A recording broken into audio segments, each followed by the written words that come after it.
Thank you very much, comrades. Comrade General Secretary, members of the leadership of the People's Progressive Party, members of the cabinet, our elders, young people, but most importantly, you, the bedrock, the members and supporters of the People's Progressive Party, put your hands together for yourselves.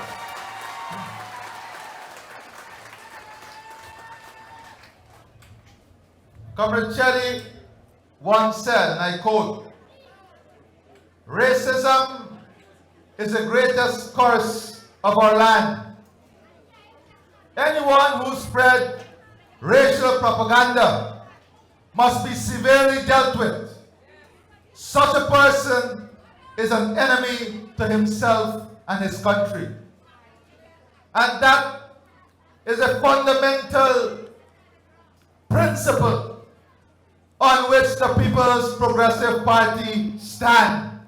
We stand on the principle of national unity, on the principle of the oneness of the Guyanese people. And anyone who deviates from this principle, anyone who seeks to spread racial division, is an enemy to the country and an enemy to themselves.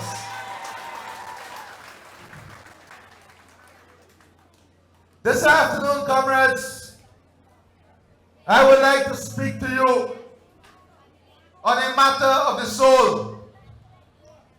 Now, I am very conscious of the fact that I'm speaking about matters of the soul in a burial site. But the soul I want to speak of this afternoon is the soul of the country. What constitutes the soul of a country? What are the elements of the soul of a country? Those of us and those of you out there who are religiously inclined will know that the soul has a special place and purpose in life and afterlife.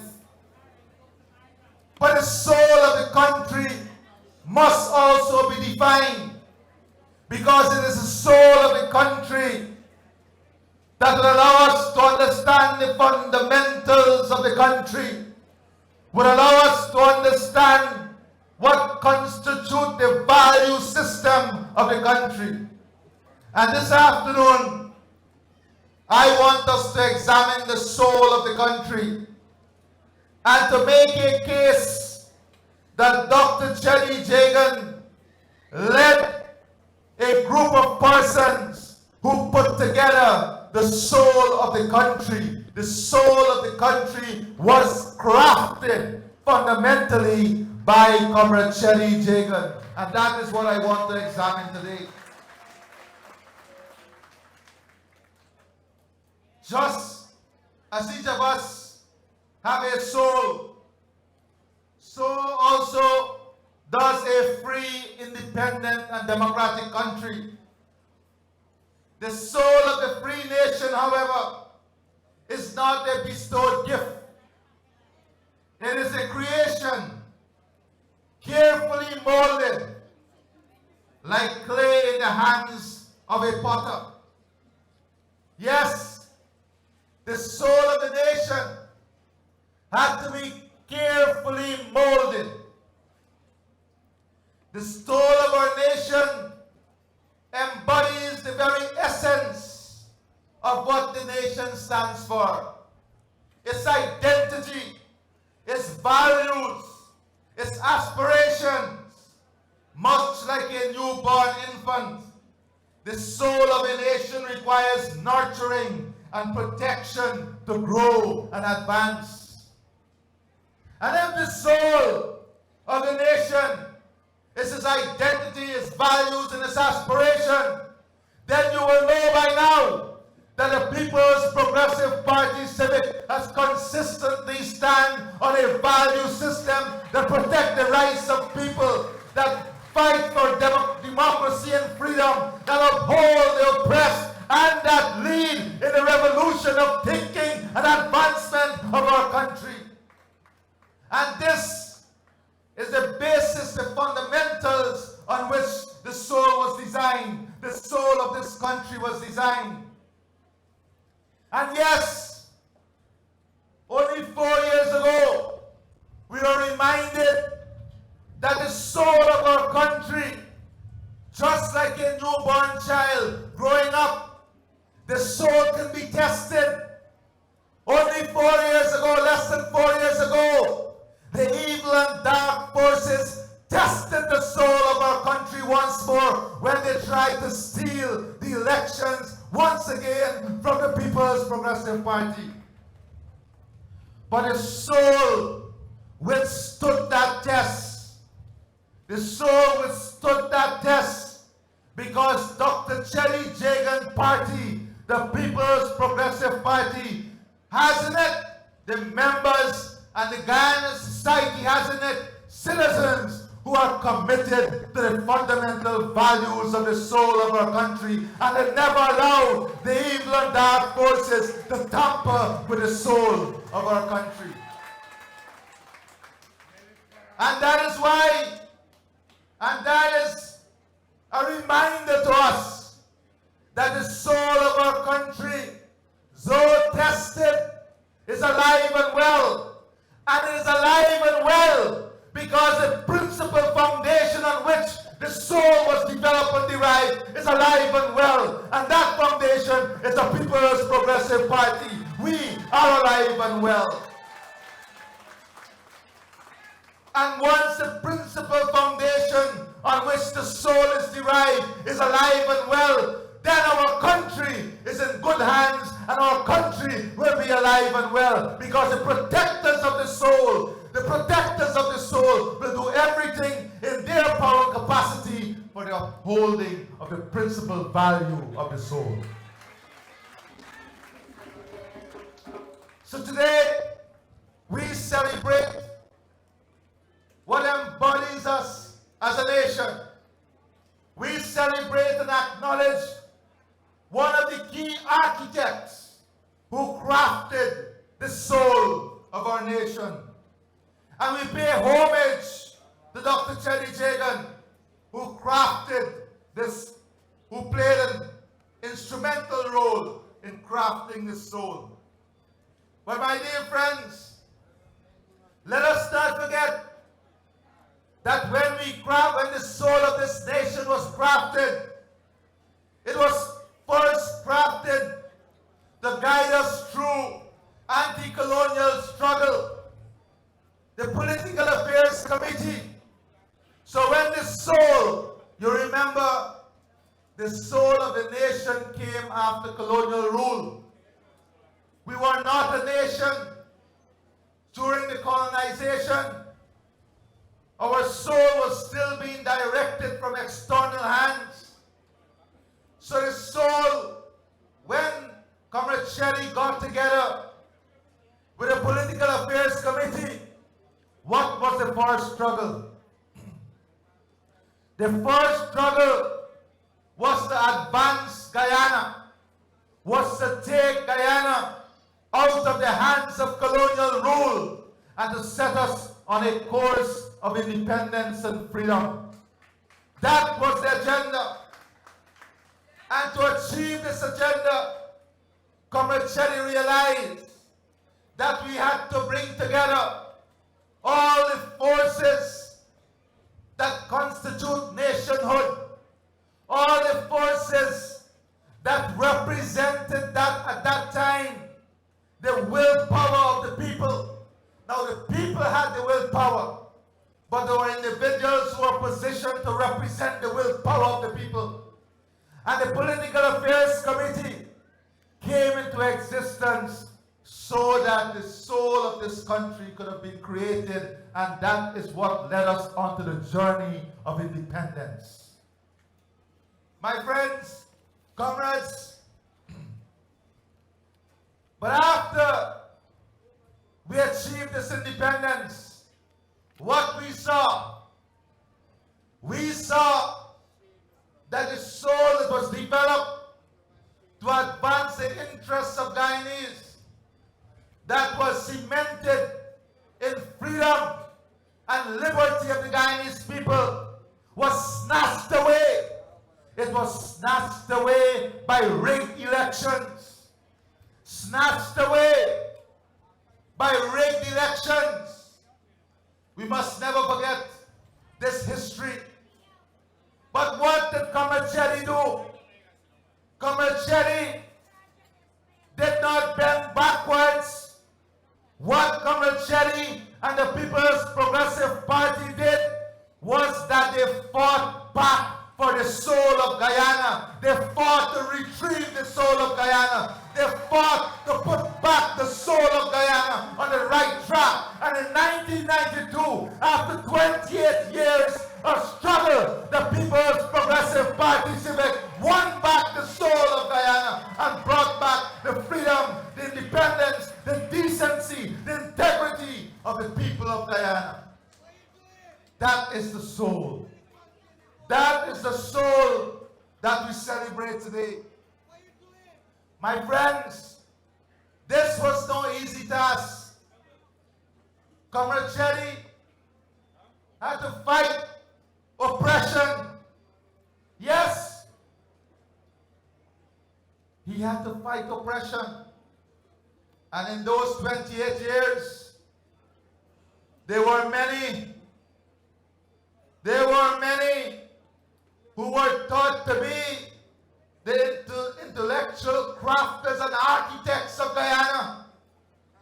There were many who were believed to be the voice of the conscience of Guyana.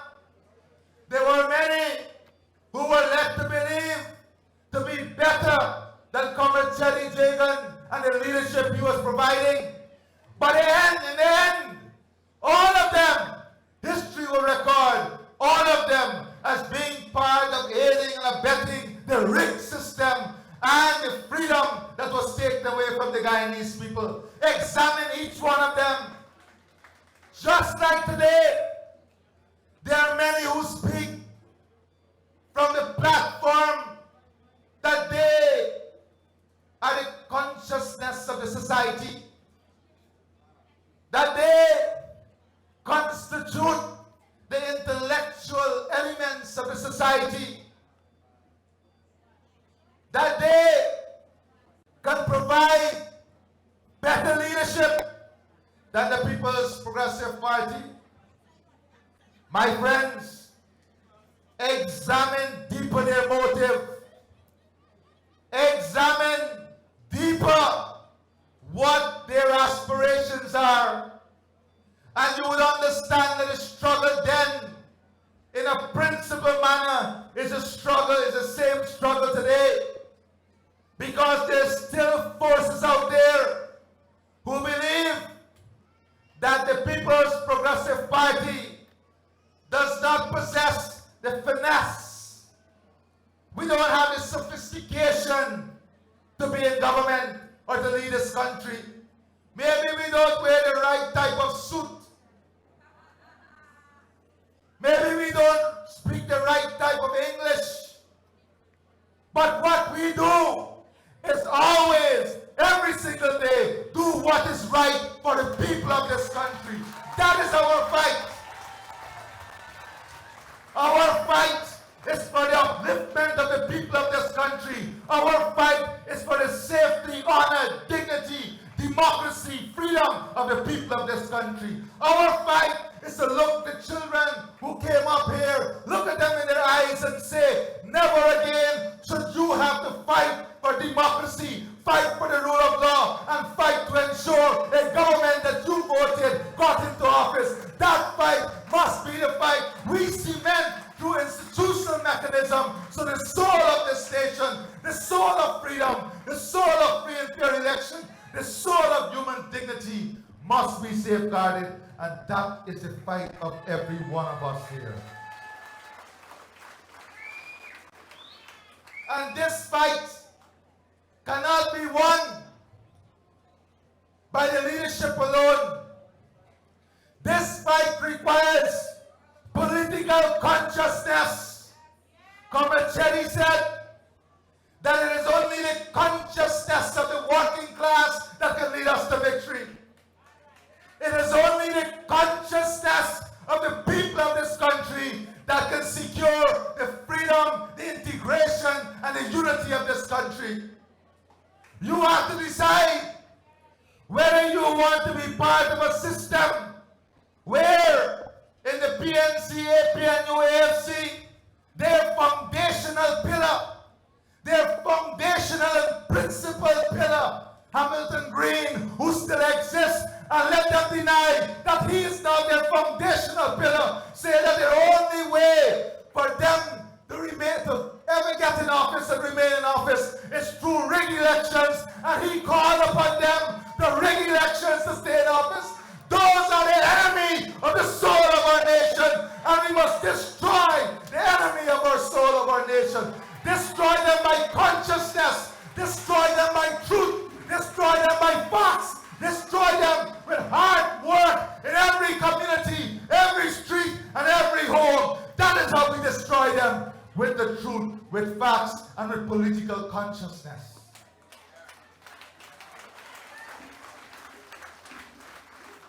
For those of you who go to church, there's a song that you sing. Stamp the devil to the ground. Oh, weary soul, where has thou conscience gone? Today, on the matter of the soul, let us all commit to our inner soul, to our inner conscience, that we will do everything in our power. We will do everything that we can do to protect what has been crafted for this country, the soul of the country. When you fight for democracy, when you fight for freedom, when you fight for human dignity, when you fight for the workers who 4 years ago were on the breadline, when you fight for the children who 4 years ago were stripped of the Because We Care grant, when you fight for the pensioners who 4 years ago were stripped of their subsidies on electricity and water, when you fight for the farmers who 4 years ago were stripped of their land and land lease prices and rents were increased upon them, when you fight for the miners who 4 years ago saw 60% of their activity came to a complete end, when you fight for the forestry sector that was dead 4 years ago, when you fight for the Amerindians and indigenous people who lost 2,000 jobs and who were stripped of the presidential grant, when you fight for all of these persons, you are fighting for the soul of our country. You are fighting for the foundation pillar of our country. You are fighting for what makes us a strong society. And that is why the People's Progressive Party Civic will continue to be grateful to every Guyanese, even those who did not support us in the last election, but yet they had the national consciousness to fight for the soul of our country, and they joined us in defense of democracy, and they joined us to ensure. And you know what? Like any good religious leader, when you have the first opportunity to invite new souls, and they get to see what you are about, and they get to experience what you are about, what happens? In the church, they say they win the soul. But in the PPP, we say that the soul has come to a state of consciousness. And today, we are not only the largest national party, we are the fastest growing party anywhere here in Latin America and the Caribbean. And I want us to give a resounding round of applause to all those who have joined us in this moment of consciousness, all those who have joined us in this period the soul of our country to higher heights. My friend, today I want us to remember that Dr. Jaan, in fashioning the soul of this nation, spoke about equality, dignity, democracy. Those were foundational elements of the soul. And if you look at what we're doing today, if you examine the policies of the government today, you will see how we are staying true to these foundational elements and principles of the soul of the nation. There was a time in this country when the soul of the nation was so lost that to get an old age pension you had to pass a means test as the first criteria, and the second criteria, you had to have a PNC membership card. And to get food in the line, you had to get a PNC membership card. And if you were in the public service and Congress was coming, you would get a deduction on your pay. And comrades who are in the PNC told us this. You will get a deduction on your pay slip, and you will get a note saying thank you for your contribution. That was how the soul of the country was tested, hijacked. Only recently, we had a reminder about the soul of the nation. When the first thing that occurred, when the then APNUSC government came into office, 7,000 sugar workers sent packing, 2,000 plus Amerindians sent packing, bauxite, thousands of workers sent packing. The soul of the nation was lost for 5 years. It was wandering.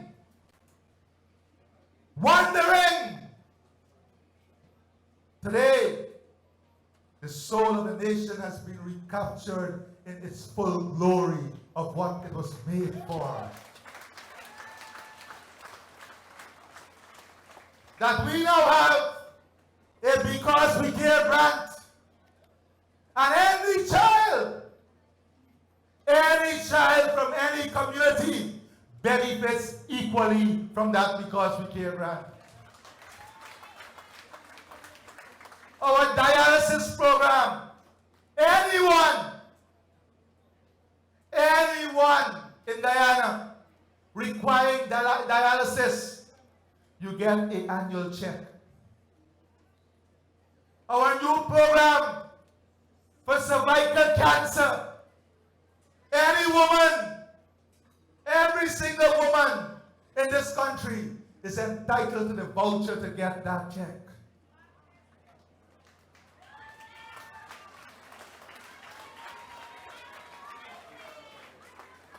Our old age pension, the only qualification that you're required to do to get is to acquire the age, reach the age.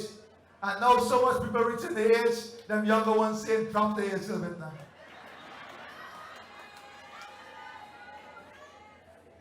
There was a time when the pensionable age was 60 and life expectancy was 58. They were not even expecting you to live to your pension. Today, we are increasing the pensions. We are giving 1 month bonus pension every year. And guess what? Life expectancy has gone past 71 years.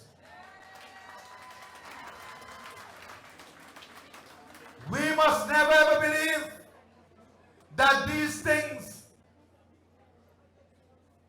are experimental or by accident.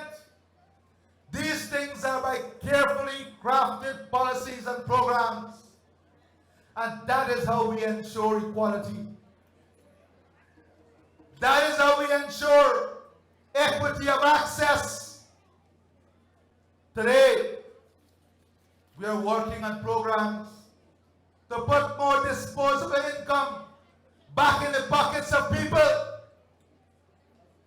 Whether it is a part-time employment program, and this is not taking away people from the workforce. These are people who are never in the workforce. Most of them were housewives. We are giving them an opportunity to build their independence and to ensure that they are in a better position to be a part of the transformation. When you look at the part-time program, if you have a low-income loan through that part-time program, you can repay every month that low-income loan and still have money in your pocket. And yes, we can't do all at once, but something gotta be seriously wrong with your conscience if you cannot acknowledge today that life has become tremendously better in the last 4 years in this country. And it has become better for all segments of the Guyanese population. My friends, when we talk about social justice and economic justice as an important part of the soul of the nation, we have to understand how we build social and economic justice. Social and economic justice is not only about pensions or the textbooks or the exercise books or the Because We Care grant or the cash grant. Social and economic justice is about how we build national wealth, how we build community wealth, how we build individual wealth. And how are we doing this? Let me give you a simple example. If you go to a community 4 years ago that had no roads, and today we have roads, a road network in that community, at an average, the value of every property in that community will go up by at least 25%. When that value goes up, what happens? What happens? Your net value as a family goes up.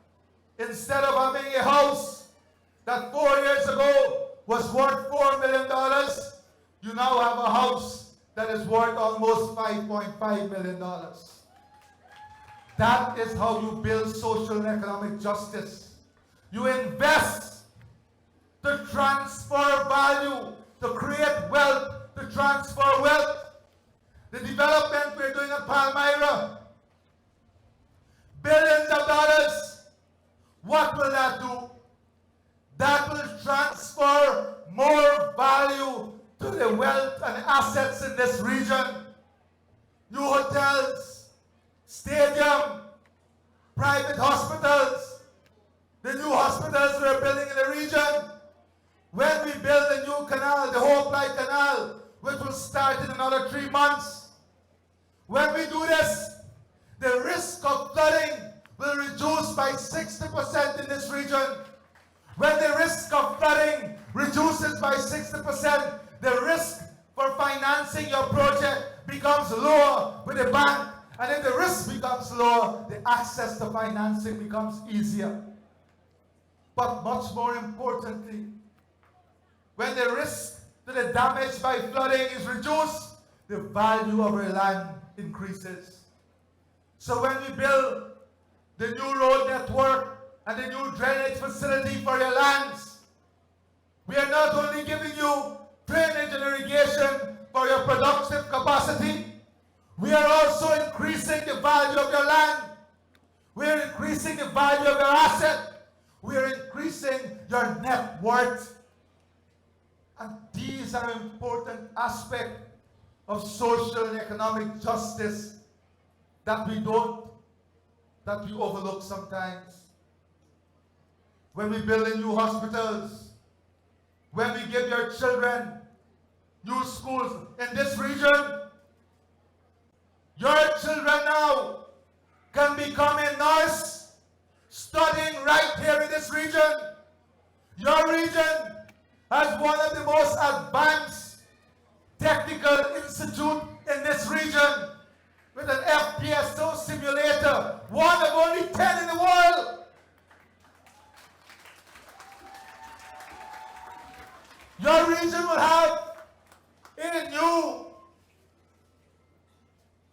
Hospitality Training Institute, in the new hospital that we are building in New Amsterdam, there will be a partnership with the University of West Indies School of Medicine. Those are the investment we are making so the next generation of young people, your children, will have a far more productive and brighter future in this region. That is social and economic justice. When we invest to create opportunities that will give you a better shot at the future. When we invest in opportunities to grow your household income. When we invest in opportunities to empower you. More than 30,000 scholarships under the Gold Scholarship Program alone. With more than 60% of those are females. Women who never had an opportunity are now having an opportunity under the People's Progressive Party civic government. That is what Corentyne was talking about when he said that part of the soul of the nation is social and economic justice. Social and economic justice are foundational pillars for health and education justice, for social infrastructure justice, and we have stayed strong and committed to this aspect of the soul of the nation.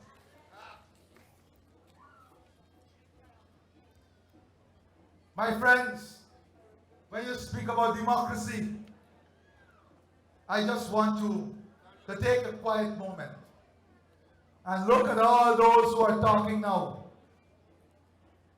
They go with ease on social media or the letters column, and they can cuss any leader of the PPP.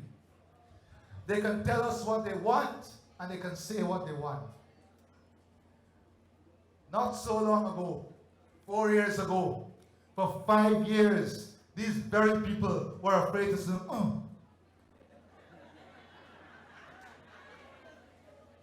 They were afraid to say, Their mouth went somewhere else. But guess what? This is another example of the soul of the nation, when you have that freedom to say whatever you want to say under the People's Progressive Party civic government. But make no mistake, we have the freedom to respond also. This time, a long time, the counter force will be equal and superior to the force you bring to us. And our General Secretary has been leading.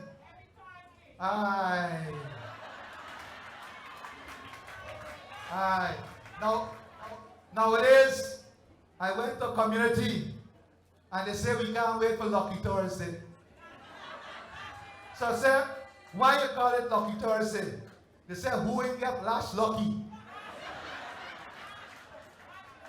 But what Lucky Thursday is about, it's about building the political consciousness of the people. And that is why they will attack the General Secretary morning, noon, and night. Because they're afraid. They're afraid wherever the political consciousness of the people is uplifted, they become afraid. Because they know once your political consciousness is uplifted, you will be conscious about every decision you make.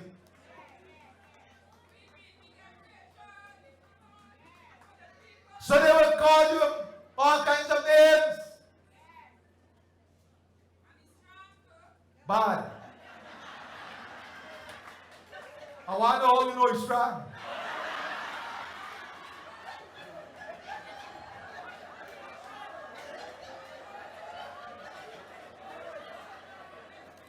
Be careful, we're speaking about matter of the soul. And next day we're gonna address matters of the heart. So comrades, on every Thursday, and it's not an easy task, the political leader of the party takes time to explain the truth and the facts, so that never again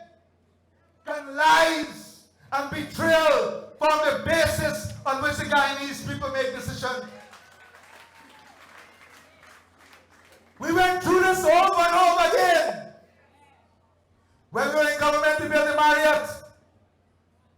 They said the Marriott was corrupt. And when they come into office, they will turn it into a hospital. The only thing they did when they come into office was to eat breakfast every morning at the Marriott.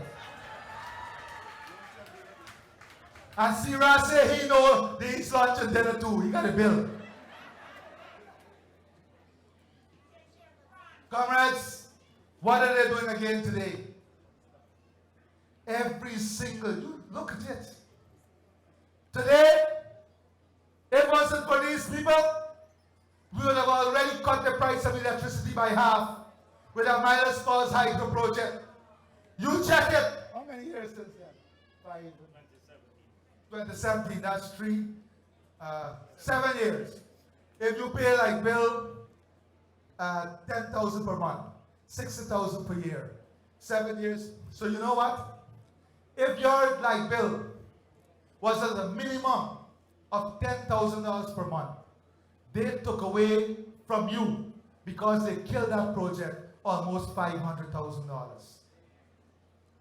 If your light bill was $100,000, they took away from you almost $4.5 million by killing that project. Can you imagine? An investor coming in to spend more than $300 million US. An investment that is critically needed. Yesterday, a group came to me from the US and they want Guyana to be the host country for their national symposium. And I asked them, what is it we need to do? They said we have to have one facility that can take off 1,000 persons, with conference facility, ballroom facility, rooms. You check if you have 1,000 people in your country and each one of them spends $500 US, what it means to the ordinary people, what it means to the shops, the taxi service. But again, we see the very forces at work. Every time we try to make big steps, big moves, what do we see? The same forces at work. And I want to warn you, this is not going to get easier. There is something called AI. And they will deploy it. They will deploy it. They will make the General Secretary voice, Jaan voice, Tulfi voice, sound exactly like them. And by the time you dispel that falsehood, they would have influenced minds. The only thing that can beat AI is knowledge and consciousness. And the only way you can get knowledge is by seeking it from the right source.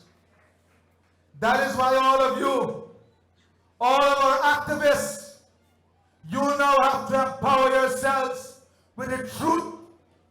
And let me say this, we are not asking you to spread propaganda and falsehood. All we are asking you to do is to tell the truth.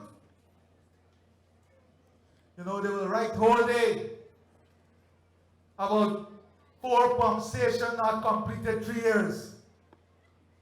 But they will not say that those contractors will be under penalty and that they will have to pay liquidated damages. They will not say that the ministry will take action against them.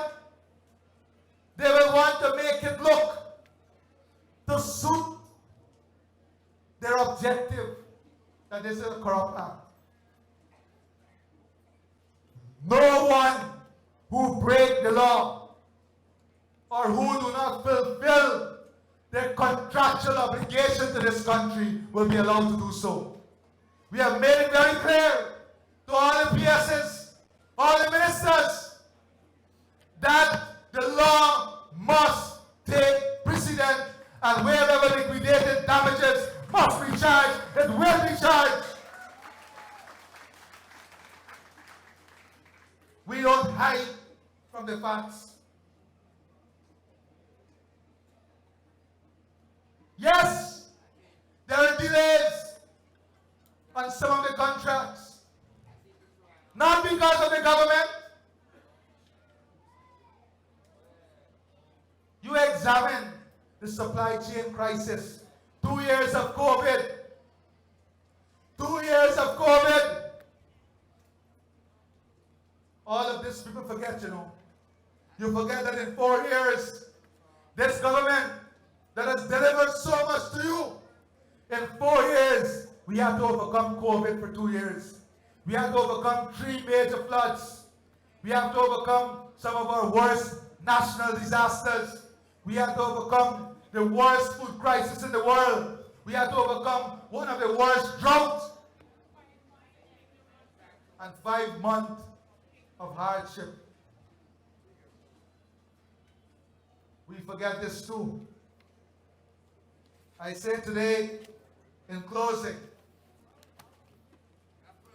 that the political consciousness of our people is a critical part of the soul of our country. And all of us, together, we have a duty. One of the beautiful things about the party, one of the things that I admire greatly, and the General Secretary and I, we speak about this all the time, is the number of young people that are coming to us.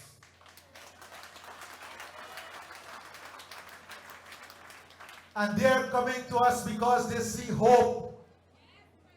They see an opportunity to be part of something good for Guyana. They see us as that national unified force that can do what is right for Guyana. I close by saying that this government, this People's Progressive Party civic government, we are committed to doing every day what is right for Guyana and what is best in the interest of the Guyanese people. I thank you and God bless you.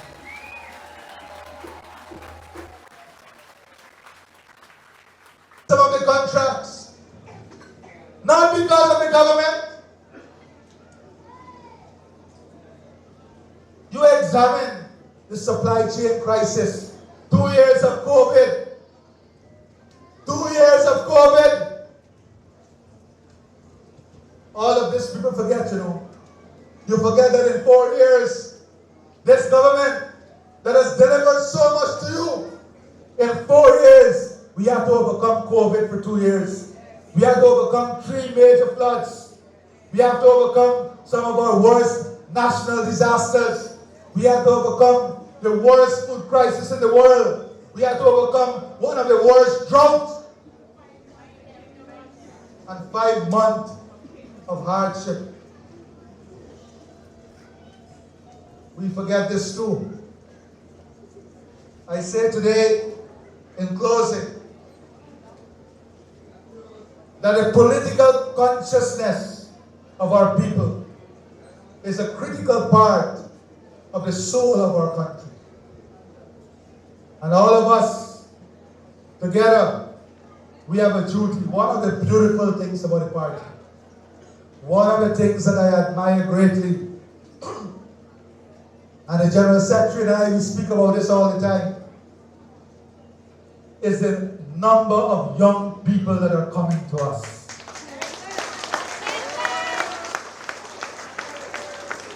And they're coming to us because they see hope.